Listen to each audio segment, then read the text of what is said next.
నమస్కారం. బీఆర్కే భక్తి ఛానల్‌కి స్వాగతం. నేను కీర్తి.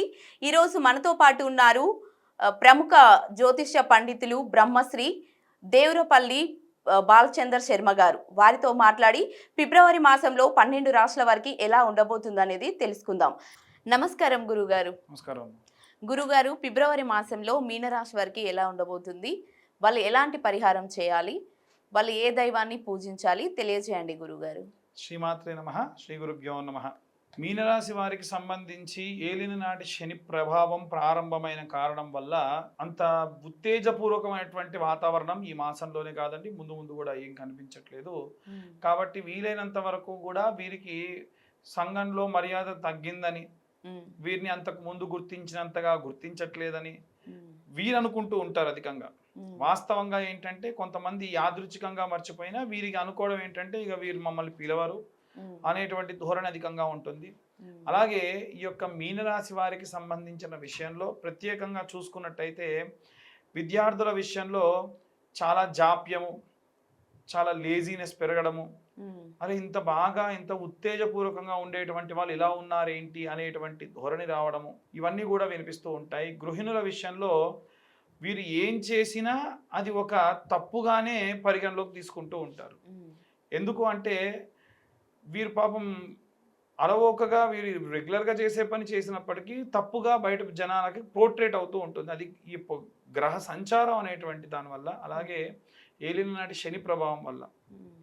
ఒకవేళ ఎవరైతే ఉద్యోగస్తులు ఉన్నారో వారు కూడా మధ్య వయస్సు లేదా 30 నుంచి 45 వయస్సు మధ్యలో ఉన్నటువంటి వాళ్ళైతే శారీరకమైనటువంటి నష్టం జరగవచ్చు, ప్రమాదాలకి పొంచి ఉంచవచ్చు, లేదా ఏదైనా సరే సర్జరీస్ అవ్వచ్చు, యాక్సిడెంట్స్ అవ్వచ్చు, ఇంట్లోనే జారి కింద పడి ఫ్రాక్చర్ లాంటివి అవ్వచ్చు. చాలా జాగ్రత్తగా ఉండాలి.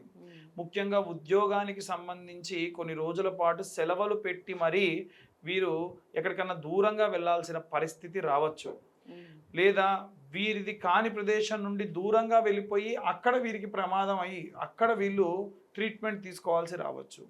వ్యాపారస్తుల విషయంలో తీవ్రమైన నష్టం రావచ్చు.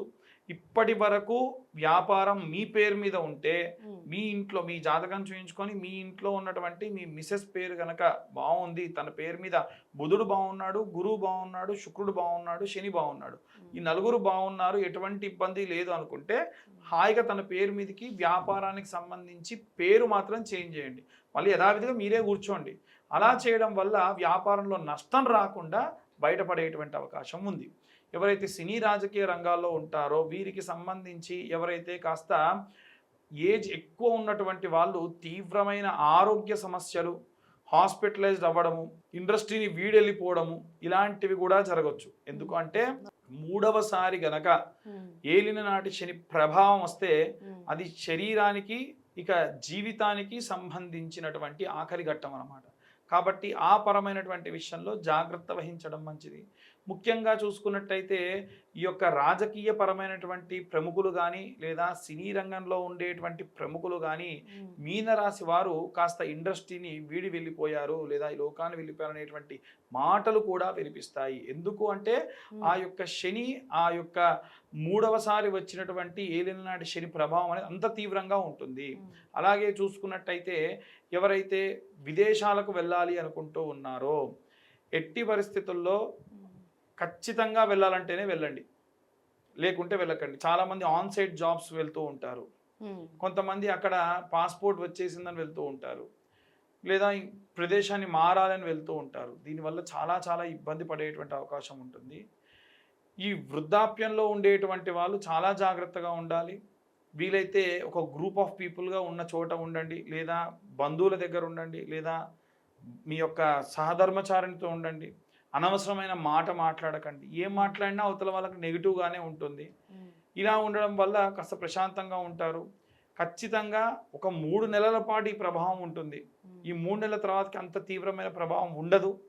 కాబట్టి జాగ్రత్త వహించడం చాలా మంచిది. ముఖ్యంగా చూసుకున్నట్టయితే అన్ని వర్గాల వారికి సంబంధించి వివాహానికి సంబంధించి చూసేవాళ్ళు కూడా ఏలిన నాటి శని ప్రభావంలో ఖచ్చితంగా వివాహం అవుతుంది. ఇప్పటి వరకు వివాహం కాని 40 ఏళ్ళ వాళ్ళకు కూడా ఈసారి పెళ్ళిళ్ళు అవుతాయి. ఎందుకండి అని అంటే ఏలిన నాటి శనిలో శని ఏం చేస్తాడంటే మనకు బాధ్యతలు ఇవ్వాలి. మనకు బరువులు ఇవ్వాలి, మనకు సుఖం ఇవ్వాలి, వెంటనే దుఃఖం ఇవ్వాలి. ఇవన్నీ కూడా ఒక లైన్ ఆర్డర్లో అరేంజ్ చేసి పెట్టుంటాడు. కాబట్టి డివర్స్ వచ్చేటువంటి వాళ్ళు కోర్టులో డైవర్స్కి అప్లై చేసిన వాళ్ళకు కూడా డైవర్స్ వస్తుంది, మళ్ళీ వివాహం కూడా అవుతుంది. అది ఖచ్చితంగా ఈ ఫిబ్రవరి నుండి ప్రారంభమై ఏప్రిల్ లోపు జరిగిపోతుంది. కాబట్టి ఇది ఒక రకంగా ఏలినాటి శని ప్రభావం మధ్య వయస్కులకు మంచిదని చెప్పవచ్చు. కానీ ఇతరత్ర ఉన్నటువంటి వారికి మాత్రం అంత శ్రేయస్కరమైనటువంటి వాతావరణం కాదు అని కూడా చెప్పవచ్చు. కాబట్టి జాగ్రత్తగా ఉండండి. మీ కులదేవత ఆరాధన చేయడం మంచిది, మీ ఇష్టదేవత ఆరాధన చేయడం చాలా చాలా మంచిది. అన్ని వర్గాల వారికి సంబంధించి మీనరాశి వారికి సంబంధించినటువంటి విషయం. ఈ ద్వాదశ రాశుల వారికి సంబంధించి ముఖ్యంగా ఈ రాశి వారికే కాకుండా అన్ని వర్గాల వారికి సంబంధించి విద్యార్థులు కానీ, గృహిణులు కానీ, ఉద్యోగస్తులు కానీ, అలాగే సినీ రాజకీయ రంగాల్లో ఉన్నటువంటి వాళ్ళు కానీ, చేతి వృత్తులు, కుల వృత్తులు, అలాగే రైతులు ఎవరైతే ఉంటారో వారు కానీ, వివాహం కోసం ఎదురు చూస్తున్నటువంటి వారు కానీ, అలాగే విదేశాలకు వెళ్ళాలనుకున్నటువంటి ఉద్యోగస్తులు కానీ లేదా విద్యార్థులు కానీ, అలాగే ఎవరైతే ముఖ్యంగా కోర్టు వ్యవహారాల్లో బాగా ఇబ్బంది పడుతూ ఉన్నటువంటి వాళ్ళు కానీ, తల్లిదండ్రుల దగ్గర విడిచి వెళ్ళిపోయినటువంటి పిల్లలు, అలాగే ఎవరైతే తల్లిదండ్రుల దగ్గర పిల్లలు లేకుండా ఉన్న వృద్ధాప్యంలో ఉన్నటువంటి వారు కానీ, వీరందరికీ సంబంధించి ఎలాంటి మంత్రపఠనం చేయాలి, ఎలాంటి రెమెడీస్ పాటించాలో ఇప్పుడు మనం తెలుసుకుందాం. విద్యార్థుల విషయానికి వస్తే నీలా సరస్వతి స్తోత్రము అనేటువంటి స్తోత్రం ఉంటుంది. ఈ స్తోత్రాన్ని చదవడం వినడం చాలా చాలా మంచిది. అలాగే గృహిణుల విషయానికి వస్తే వీరు వీలైనంత వరకు దుర్గా కవచము అని ఉంటుందండి. ఈ దుర్గా కవచము రోజు సాయంత్రం పూట ఇంత గౌరమ్మను తయారు చేసుకొని, ఒకే గౌరమ్మ వారానికి ఒకసారి కూడా మార్చవచ్చు. అమ్మవారి పైన కుంకుమార్చన చేయడం మంచిది. ఫిబ్రవరి మాసంలో మనకి శ్యామలాదేవి యొక్క నవరాత్రులు కూడా జరుగుతాయి కాబట్టి ఇంకా వీలైతే మీకు కుబేర కుంకుమ అని ఉంటుంది. ఆ కుబేర కుంకుమ తీసుకొని వచ్చి ఆ కుబేర కుంకుమతో కనుక మీరు ఆ యొక్క కుంకుమార్చన చేయడం వల్ల చాలా చాలా విశేషమైనటువంటి ప్రతిఫలం దక్కుతుంది.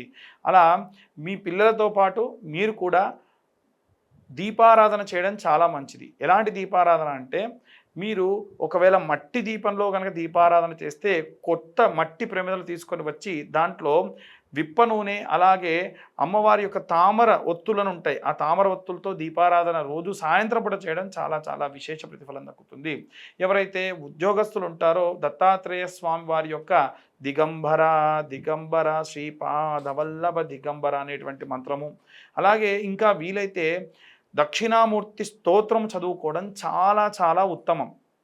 అలాగే ఎవరైతే వ్యాపారస్తులు ఉన్నారో ఈ వ్యాపారస్తులు మీ యొక్క వ్యాపార స్థలం దగ్గర అంటూ ముట్టు మైలా శౌచం ఉన్నటువంటి వాళ్ళందరూ వస్తారు కాబట్టి ఆ వ్యాపారం జరిగేటువంటి కౌంటర్ మీద పటిక అని ఉంటుందండి. ఆ పటిక ఎంత పెద్దదైతే అంత పెద్దది తీసుకొని వచ్చి గాజు పాత్రలో ఉప్పు పోసి ఆ పటికను పెట్టండి. దానివల్ల ఎటువంటి నరఘోష నరపీడితములు ఉన్నా పోతుంది.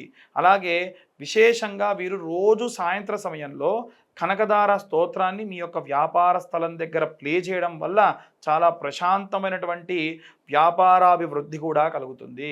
అలాగే వీరు దీపారాధన ఏదైనా చేయాలంటే ఆముదము కొబ్బరి నూనెతో కలిపి దీపారాధన చేయడము, రోజు సాయంత్రం సమయంలో దీపారాధన చేయడం మంచిది. అది కూడా ఉద్యోగస్తులకి వ్యాపారస్తులకి కలిపి చెప్పడం జరుగుతుంది. అలాగే ఎవరైతే సినీ రాజకీయ రంగాల్లో ఉన్నటువంటి వాళ్ళు ఉంటారో అష్టమూలికా తైలంతో దీపారాధన చేయడము, అలాగే వీలైనంత వరకు కూడా నవగ్రహ స్తోత్ర ఆరాధన చేయడం మంచిది. ఈ సినీ రాజకీయ రంగాల వారితో పాటు ఎవరైతే కోర్టు వ్యవహారాల్లో బాగా తిరుగుతూ సంచరిస్తూ ఉన్నారో, ఎవరైతే డివర్స్ కోసం చూస్తూ ఉన్నారో, ఎవరైతే విదేశాలకు వెళ్ళాలి అనేటువంటి వాళ్ళు ఉన్నారో, విదేశాల్లో ఉద్యోగము అలాగే చదువు కోసం వెళ్ళాలనుకున్నటువంటి వాళ్ళు ఉన్నారో, మనకి నారసింహస్వామి షోడశ బాహు స్తోత్రము అంటుంది. అలా స్వామివారి యొక్క ఈ యొక్క స్తోత్రాన్ని చదవడము చాలా చాలా మంచిది. ఇది ద్వాదశ బాహు స్తోత్రము లేదా షోడశ బాహు స్తోత్రము అని ఉంటుంది లక్ష్మీనారసింహస్వామికి సంబంధించి. అది విన్నంత మాత్రం చేత విశేష ప్రతిఫలం దక్కుతూ ఉందన్నమాట.